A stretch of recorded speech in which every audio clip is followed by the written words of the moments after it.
morning and welcome to our council meeting. I hope all of you are ready for a snow day. Someone said it may snow a couple inches today, so we'll see. Looking forward to maybe getting out there and having a good old-fashioned snowball fight today. Fry and fry. Is that a challenge? It could be. So good to have you all. We will start our meeting with an invocation and then following that a pledge of allegiance. And with us today is the Reverend Debbie Garrett of the Open Door Homeless Resource Center. Reverend Garrett, nice to have you, and we invite you to join us for both of those.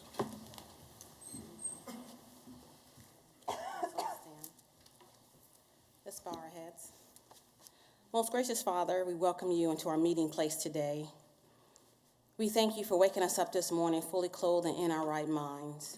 We thank you, Lord, for our health and our strength. We thank you, God, for your loving arms of protection that surround us and our families. I ask, God, that you bless the city council leaders. We thank you for trusting them to make the right decisions about the communities in which we live and serve. I pray the decisions that will be made here today will impact our communities in a positive way.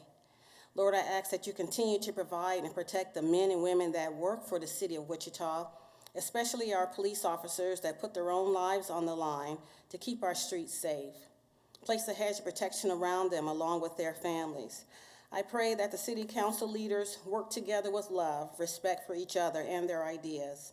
As we go about our day today, help us to remember the less fortunate. The Bible says, if we have not love, we are nothing. All these things I pray in Jesus' name, amen.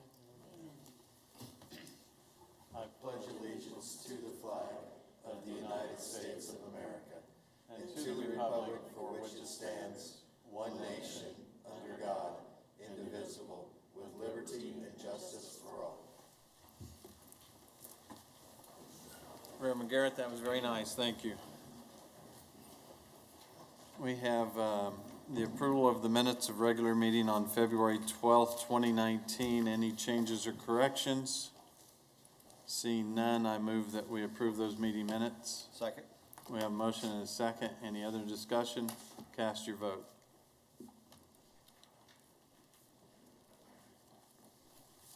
Motion passes 7-0. Madam Clerk, can you call the next item? Peggy Grail, advocate for baseball stadium naming as T-Bird Stadium in recognition of South Central Kansas' rich native history, a unifying river corridor theme for Wichita, and the celebration of our collective proud future. Good morning. Good morning, and thank you so much for the opportunity to speak to you about the naming of the new stadium today.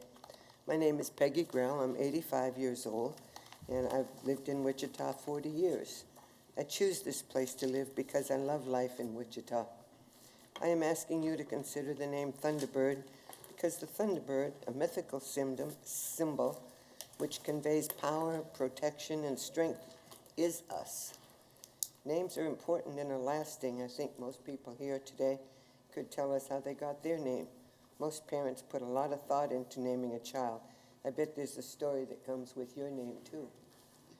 I'm from the New England town and was incorporated in 1660, so I enjoy history and how we all evolve. When I think about our beautiful town, I think about our history and how the river has played such an important part in how we have become and evolved over the years. The land we are on today was where the Wichita Indians lived. This makes me think of our Keeper of the Plains, who is an icon up the river here, and this was created by Black Bear Boson, a native artist who gave this to the city. In 1864, Mr. J.R. Meade came to this land. He liked it. He stayed, settled in, and called it Wichita. And he opened a trading post, and later we had the Chisholm Trail. The next generation was the cattle drives that brought the industry and the rowdy cowboys. And that was a colorful time in our history. We all have heard stories of that. The next generation lives today. And that was when the Wright brothers first flew airplanes. Wichita men took notice and got excited. They liked that and they wanted to do that. They were good at it and they were successful. In 1925, they were able to start actually manufacturing airplanes. In fact, it was right over here at 535 West Douglas, and that was the first manufacturing plant for airplanes. And so, therefore, the history comes to that we are the air capital of the world. People ask me, how did you get that name? Out at our new Eisenhower Airport, when you come in below the first mezzanine, there's a huge sign that says, Wichita, air capital of the world. And so we have proudly manufactured over 300,000 airplanes in Wichita. That's a record no one can compete with. So now we are going on to the anchor of the new stadium. We're moving down the river here. And to the river, I call the metropolitan area, from the icon of the keeper down to our new stadium. And this is where fitting that the Thunderbird should symbolize, because I think it complements the river, complements our main icon, which is the keeper of the plains. More people see that from the air. They see it when they drive anywhere around Wichita. It's a big attraction. Did you know that after World War II, many people came from poverty and came to Wichita? 58,000 people with families, men and women families. They came to work in the aircraft industry. And there was housing provided. The federal government built housing. I think some of you have heard about Plainview, Beechwood, Hilltop Manor. Naturally, they were involved in sports. So now comes my inspiration. So my inspiration for the name Thunderbird came from a picture that my friend here has. And this is the original picture from 1946. The team was sponsored by Mount Hope, but the team was the Thunderbirds. This picture was taken in the original Lawrence Dumont Stadium. And there are many people here in this picture who became very well-known Wichita citizens. One is Moses J. Moses J. was supposedly a code talker in World War II, a highly honored veteran. The gentleman, what's his name, that started the health, what's his name? And several others. And this is the original picture. I can't pass it out to you. But the names are on the backs of the native people. And these people helped me, of course, come to that. And you'll get a copy if you want it. So it's my understanding that the stadium will be named by someone donating a large amount of money. And I think that's great. But I still want to see the name Thunderbird incorporated somehow. So let's pretend that it's the Oatmeal Company. So we could name it the Oatmeal Thunderbird Stadium, or we could name it the Thunderbird Oatmeal Stadium. Now, I know that... Peggy, we're going to need you to wrap up, so you've used your 5 minutes. Oh, but is it can you my goodness, I'm sorry. wrap up in 30 seconds? Okay, so anyway, I hope you'll carry on the name Thunderbird as it applies to Wichita in our beautiful new stadium. I can hardly wait to buy 2 season tickets. And I wanted to acknowledge that the people here today are people who have helped me gather facts, because I don't speak unless I know that it's a fact. And that's Barbara Hirschberger, her sister Marilyn Bushyhead, Truman Ware. Truman Ware, by the way, made the Sedgwick County logo, the Indian head, free of charge, gave it to the city. And so I want to thank them today, and I want you to know that I appreciate this time with you very much. Thank you. Peggy, thank you. And Keep us in mind. we appreciate you coming and sharing your thoughts. Most people probably don't know Peggy and I have had several correspondents. I would never consider you 85 years old, maybe 85 years young. Oh, thank you. And I hope that I could be so young when I reach that age. And so we love your enthusiasm and your love for Wichita. We appreciate you. Thank you. You too. Appreciate you and all of you. You're doing a great job. Thank you. Thank you. Keep our city great. Thank you.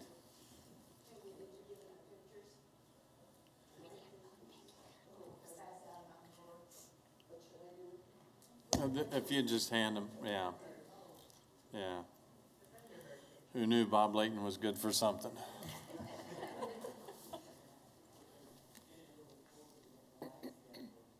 Madam Clerk, you want to call the next speaker? Shirley Starr, Century 2. I don't see Shirley Starr. I don't believe Shirley Starr's made it today. So you want to call the next? Staff Sergeant Paul D. Carter, American Legion 100th Anniversary. And I'm not sure the staff sergeants made it today. Maybe they heard that we were going to get snow today.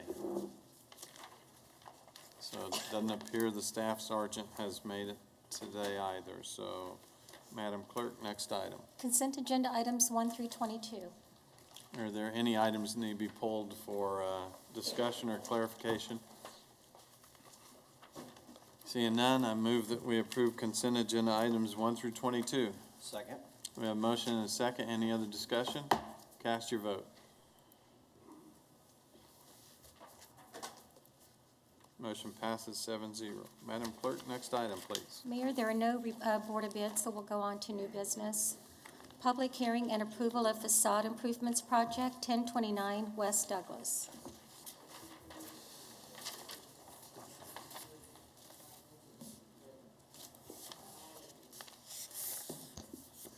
Good morning, Mayor, members of City Council.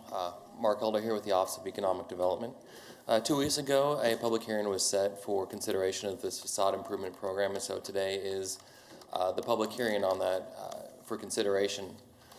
This project includes the acquisition and rehabilitation of 1029 West Douglas. The property owner plans to invest about $1.4 million overall for the acquisition and the rehab of that cost. About $213,000 of that would be paid for the facade improvements.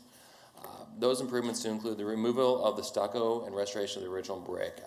There are images I'll show later that show that whole building was redone in stucco, I think about 30 years ago, and they have to remove all of that and then actually even assess the walls at that time and redo those back to the original historic construction. And they'll do any other window and door replacement they'll need to restore the building. It is located here at the southeast corner of Douglas and Seneca. And you can see here that stucco that I was referring to. This is the north face of the building as it exists today. And here's an artist rendering of what they anticipate the building to look like with the brick facade restored on there. And again, here's kind of looking from the northwest to the southeast on that, and then a west facade of how they plan to restore that back to the brick with restoring any openings and windows in there as well. The facade project includes not only the $213,000 of the improvements, but as well as the administration and financing cost. It is eligible for the $30,000 grant, which would then set a maximum assessment to be assessed against the property at $235,000. And the way this works is special assessments would be spread against the property at 1029 West Douglas. These would be traditional special assessment bonds that would be repaid over 15 years with the bond rate set by the bond sale. And then that owner would pay in order to secure the city during the construction phase, the owner would then pay those construction costs, and then when that project is complete, we'll submit to the city for reimbursement at that time to be reimbursed and then have those specials assessed against the property. The owner of the property is also available in the audience if you have any questions for him. Otherwise, I will stand for any questions. Any questions at this point? Councilmember Fry? Thank you. Mark, how much remains in the facade improvement program? After this project, it'd be about $121,000. Okay, thank you. Any other questions? That was a good question. I was going to ask that. I was expected. All right, we'll go out to the audience. All of those people that are here today want to line up and speak to the council on this issue? Doesn't appear to be any. So we'll bring discussion back to the bench. Again, I think this is a great investment in our city, and especially at a major intersection in the core of Delano, and be a nice change to see that kind of investment. And I'll hand it over to Councilmember or Vice Mayor Blueboss. Sorry. Thank you, Mayor. I'd like to take staff's recommended action to close the public hearing, approve the facade easement, and place the maximum assessment ordinance for the 1029 West Douglas facade improvements on the first reading. And I'll second that. We have a motion and a second. Any other discussion? Cast your vote.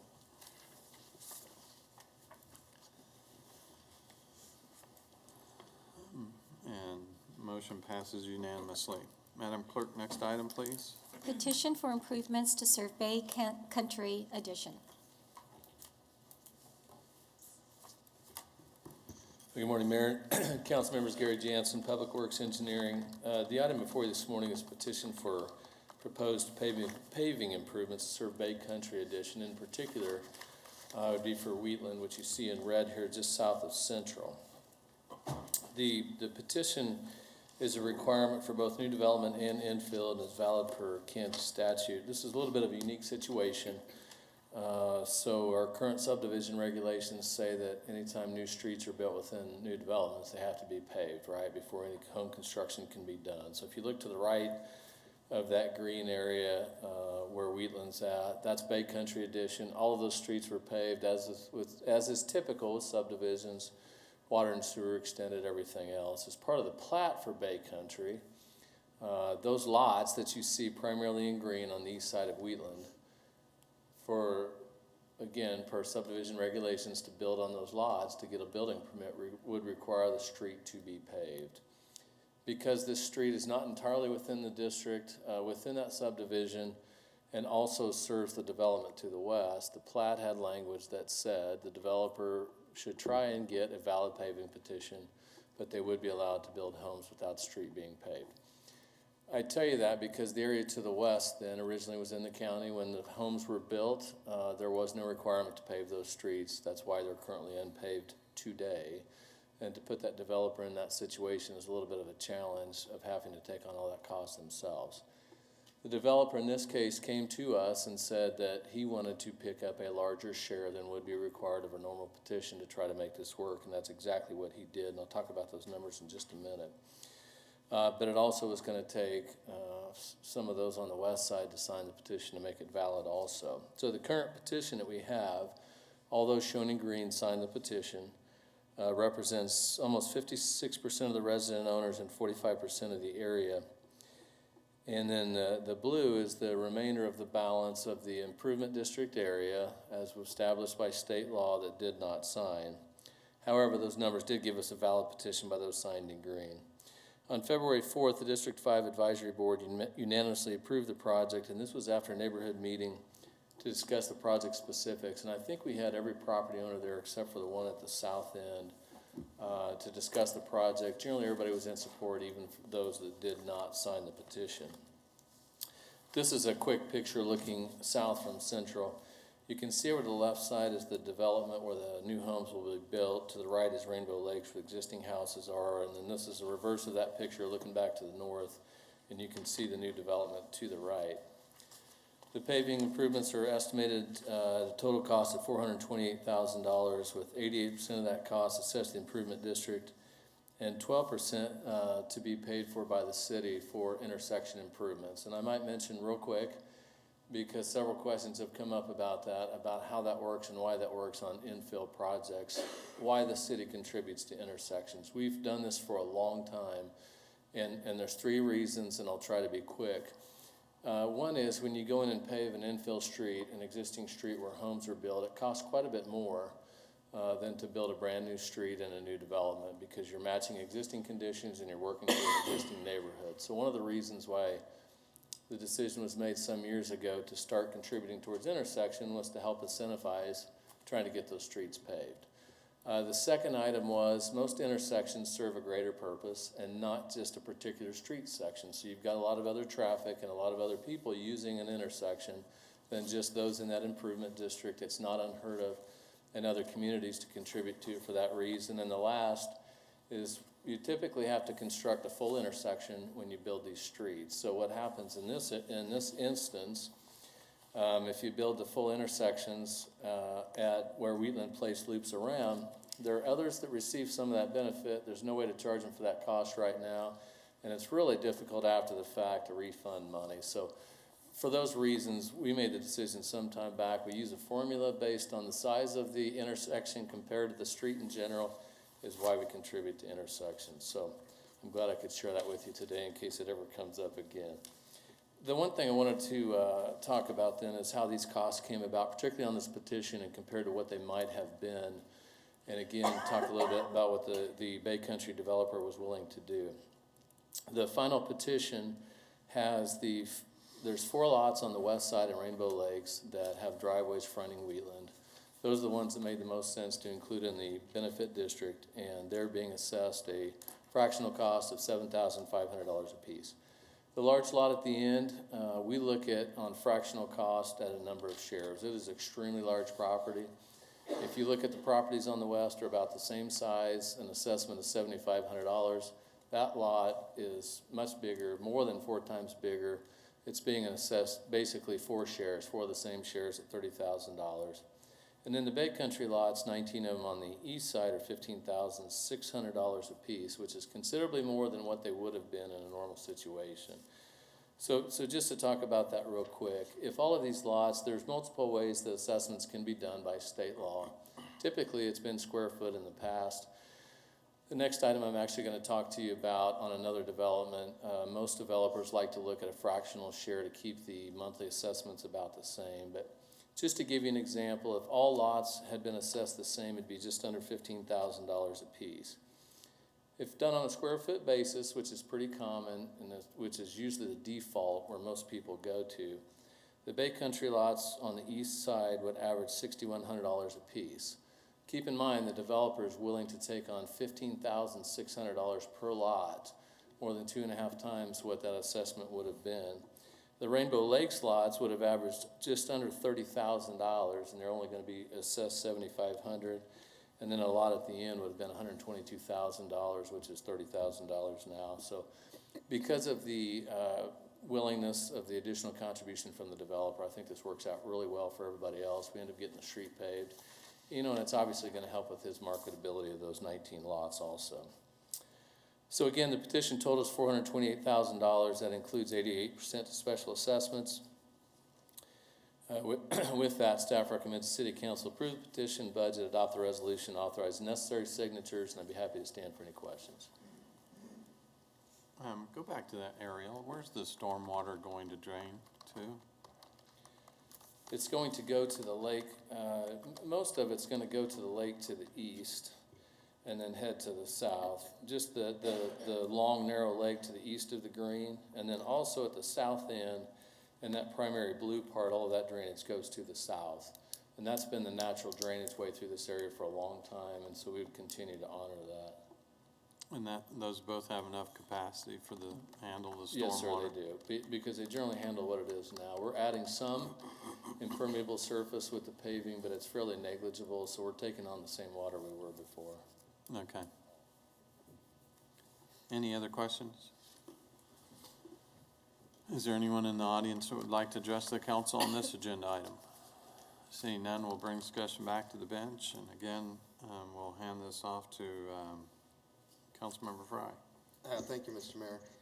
So, for all the reasons Gary stated, this has been an unpaved road for a very long time, and I know the residents in the area have dealt with their share of dust and inconvenience. So, I appreciate the developer taking the interest in this infill property and taking that extra hit with his investment to lessen the burden, because otherwise it probably wouldn't have gotten done. So, this will make it affordable for all of those residents, and otherwise they wouldn't have been able to do it. So happy to make the motion that the City Council approve the petition and budget, adopt the resolution, and authorize the necessary signatures.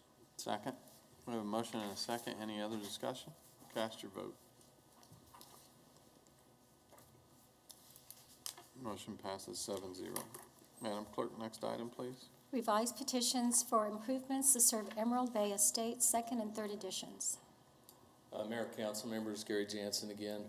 The second item I have before you this morning is revised petitions for Emerald Bay, second and third editions, and this is for paving and stormwater, and this is also a little bit of a unique item itself, and I'll explain why the item is before you today. This development is north of 21st Street North, west of West Street. If you look towards the upper right-hand side of this aerial, that was the original development in the area we're talking about. You can kind of see two cul-de-sacs. It's a little bit hard to see in the bottom left corner of that original lake. That was a loop road at one time when this was first platted and developed, and I'll show you a picture of that in just a minute. While this was all going on and the paving was about to happen, the developer bought the property to the west with the bigger lake and has since connected those two. Those lakes actually connect now. That made some changes to the paving, resulting in a petition for paving and drainage, and the reason why we're here today. So you can see to the left was the original plan with that loop road. It connects all the way around that lake, all the way over to West Street. On the right side is the change that was made to turn that into two cul-de-sacs. And again, there's actually a channel that goes between those two lakes now that boats can use and have been using. What happened as much as anything is the original petition assessed costs on a fractional basis to 16 lots. Now after these changes, there's only 13 lots, which has resulted in a change to the petition. Some of the lots is sold. The developer was unable to get signatures on everything. That is why I'm before you today, because it's a non-100% petition.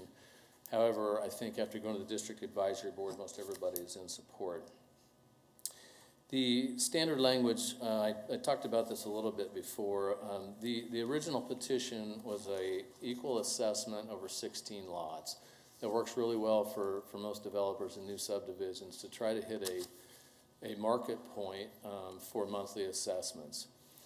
However, when things change after an original petition has been submitted, in this case, our default has typically been to respread new costs by the square foot. That's not statutorily required. It's just something that kind of makes sense that we've done over time. And that's what happened initially with this.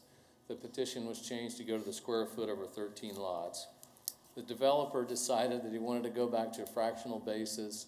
It helped him be in a lot better place again for where he needed to be with the market pricing. And so that's why we're here before you today with this new petition to go back to a fractional assessment, but on 13 lots instead of 16. So we have a paving petition that was signed by 27% of the resident owners. Keep in mind the developer still owns quite a bit of this property and enough of the area to get a valid petition representing 55% of the improvement district. There's also a drainage petition, and I'll show you that area in a minute, signed by 19% of the resident owners, and that represents 96% of the area. The petitions are valid per Kansas statute, and on February 4th, District 6 Advisory Board unanimously approved the same. The final cost for paving is $186,000 compared to the original petition estimate of $250,000. That was going to be spread over 16 lots at $15,600 per lot. With the lesser cost for paving now being assessed over 13 lots, that cost per lot actually dropped $1,300 per lot, which obviously works pretty well. A lot of the things we look at when these changes are being made and proposed, what was the commitment to the property owners originally? Is it still somewhere in that area so that people don't feel like they were deceived if change were made? We think this works pretty well because it's actually a lesser cost. The other part of this is the Drainage Project Improvement District. This shows the same thing on the left with the loop road. The improvement district area has not changed. This was to do some stormwater improvements and some grading for a bigger area. The final cost here was about $20,000 less than the original petition. Going from 16 lots to 13 lots actually raised the per lot assessment $460, which we again think is reasonable for what's being done and recommend that this move forward. So the original budgets remain the same on both projects. That's the overall project costs. Again, the paving petition improvements are $186,000. Drainage was $326,000, and the funding source is 100% special assessments. With that, staff recommends the City Council approve the revised petitions, adopt the amending resolutions, and authorize the necessary signatures. And I'm happy to stand for any questions. Questions at this point? None. Anyone like to address the council on this agenda item? Seeing none, we'll return the discussion to the bench, and I suppose it's only fitting when we discuss Emerald Bay that we hand this over to our own council, Jim, Councilmember Clayco. Thank you, Mr. Mayor. I'd like to recommend that we approve the revised petitions, adopt the amending resolutions, and authorize the necessary signatures. Second. We have a motion and a second. Any further discussion? Cast your vote.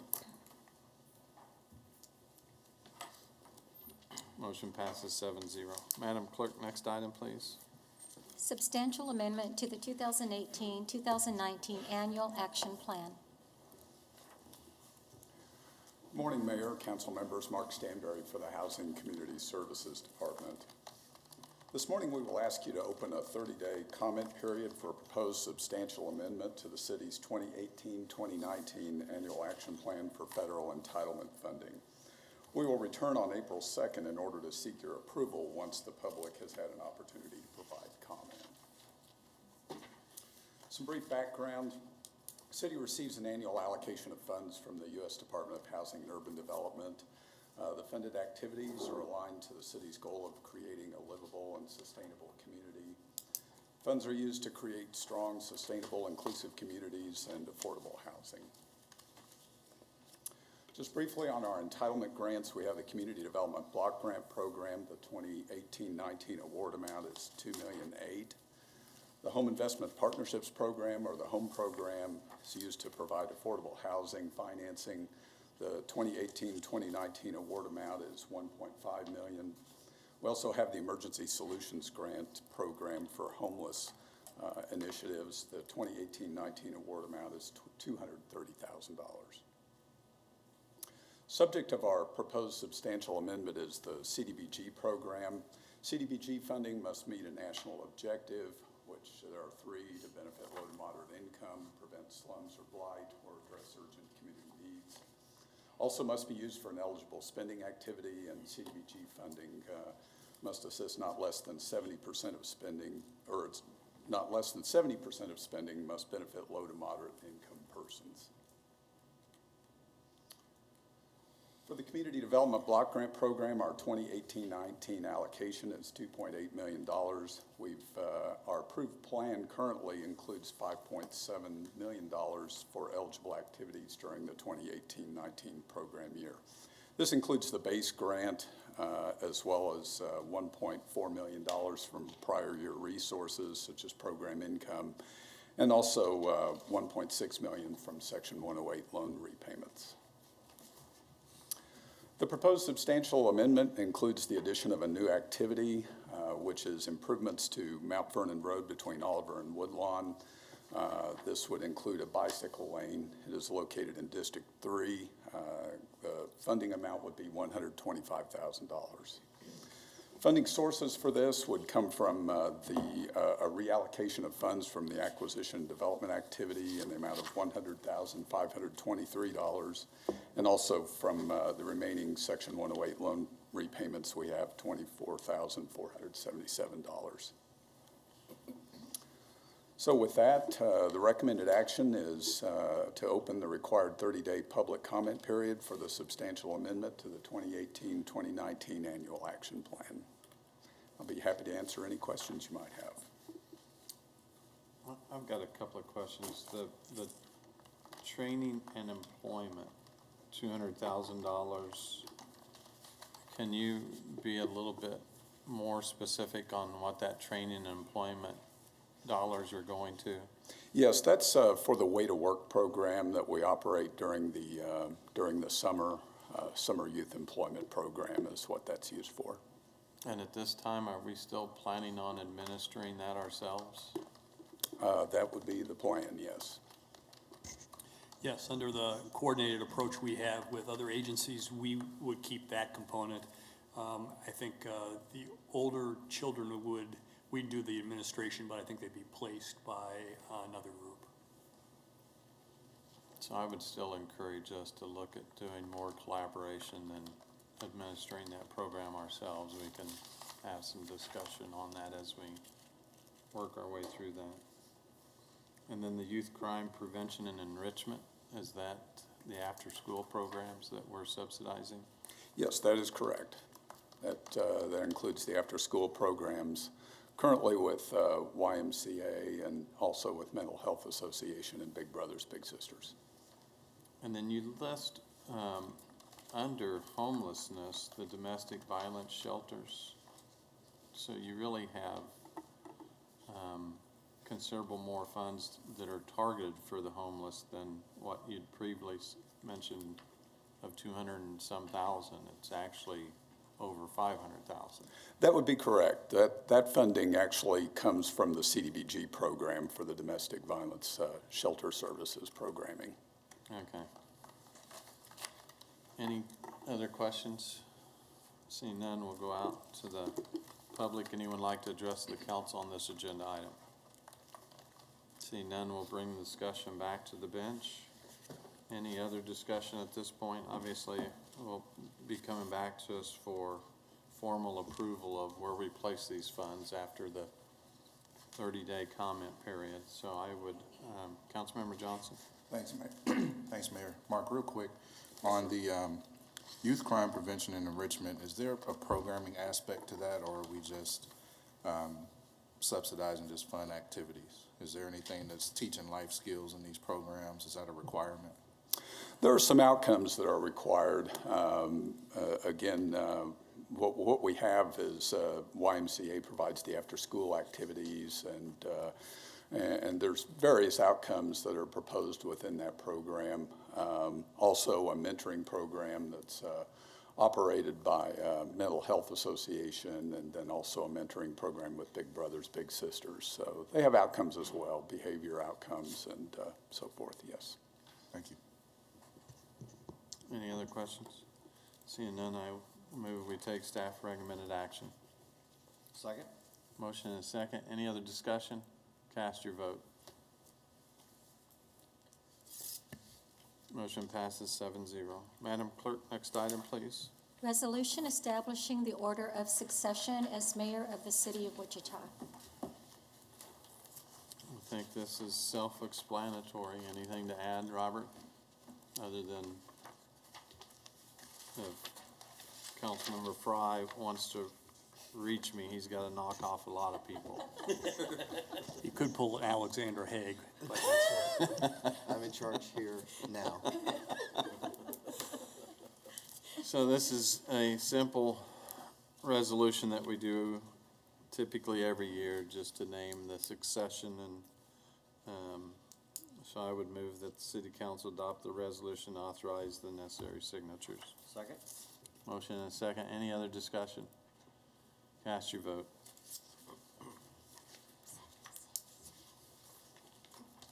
Motion passes 7-0.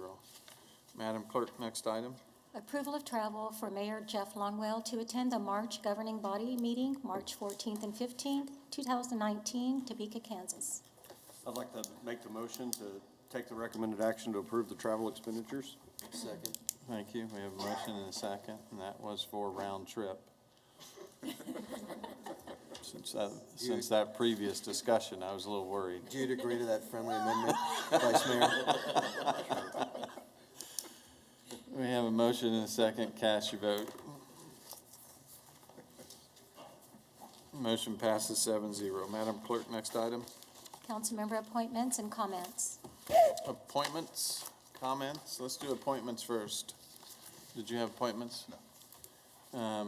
I've got a few appointments to make. Let's take those and then we'll do comments. And so I have appointments that we need to make for the Self-Supported Municipal Improvement District, and they do these by areas. And that's what we fondly refer to as the SMID district, if you all are familiar with that. And so the following are the people that will be appointed to that SMID district: A.J. Bolesky, technically south of Douglas, west of the railroad tracks. East of the tracks, Greg Bollinger and Deborah Frazier. At large, Joel Kelly and Randy Dirksen. And in addition, we need to retract 2 appointments that were made in November of 18. They've reached their term limit: John Belford and Richard Honeyman. I move that we approve the appointments and retractions as mentioned. Second? We have a motion and a second. Any other discussion? Cast your vote. Motion passes 7-0. Comments, Councilmember Johnson? Thank you, Mayor. Just wanted to recognize the young people at Rise Up for Youth and Mr. Gilkey here today. They are touring City Hall and wanted to come check out the meeting. It's always great to have our young people here. You're gonna have to come back when we have a longer agenda. You all got cheated today, but we certainly appreciate your presence, and I encourage you to hang out at City Hall for a while, at least until the snow starts falling. Some of us might need a ride home with you. Any other comments? Seeing none, I move we adjourn today's council meeting. Second? We have a motion and a second to adjourn. Cast your vote.